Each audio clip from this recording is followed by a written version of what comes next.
សងសាហើយគេស្មោះខ្ញុំនឹងមិនក្រឡាគឺស្នេហ៍រហូត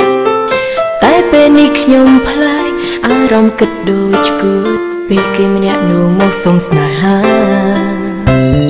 ចាប់អារម្មណ៍គេខ្លាំងអ្វីដែលគេធ្វើល្អ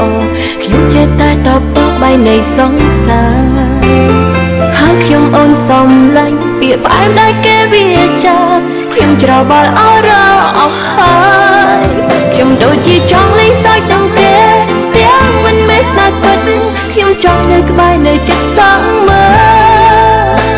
ចង់ហៅគេបងសំឡាញ់តែចិត្តដូចនៅផ្អើលព្រោះខ្ញុំមិនធ្លាប់ក្បត់ចិត្តសងសារខ្ញុំដូចជាចង់លេងសើចនឹងគេចង់ស្នេហ៍គេខ្លាំងណាស់ហើយដឹងពីអ្នកមិនប្រាប់អ្នកណា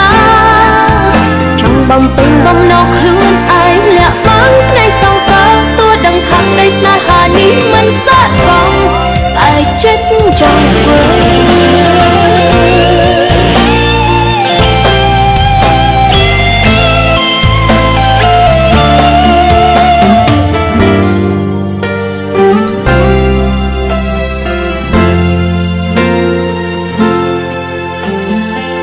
មានសង្សារហើយគេស្មោះខ្ញុំនឹងមិនក្រឡាស់គឺស្នេហ៍រហូតតែពេលនេះខ្ញុំផ្លែកអារម្មណ៍គិតដូចគួតពេលម្នាក់នោះគេមកសុំស្នេហាចាប់អារម្មណ៍គេខ្លាំងអ្វីដែលគេធ្វើល្អខ្ញុំចេះតែតបតក្បែរនៃសង្សារហើយខ្ញុំអូនសំឡាញ់ពាក្យផ្អែមដែលគេវាចាខ្ញុំច្របល់អរអស់ហើយខ្ញុំដូចជាចង់លេងសើចនឹងគេទាំងមិនមែនស្នេហ៍ពិតខ្ញុំចង់នៅក្បែរនៅចិត្តសងមើលចង់ហៅគេបងសំឡាញ់តែចិត្តដូចនៅផ្អើលព្រោះខ្ញុំមិនធ្លាប់ក្បត់ចិត្តសងសារខ្ញុំដូចជាចង់លេងសើចនឹងគេចង់ស្នេហ៍គេខ្លាំងណាស់ហើយដឹងពីអ្នកមិនប្រាប់អ្នកណា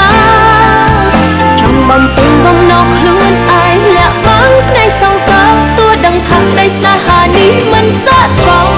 តែចិត្តចង់ធ្វើខ្ញុំដូចជាចង់លេងសើច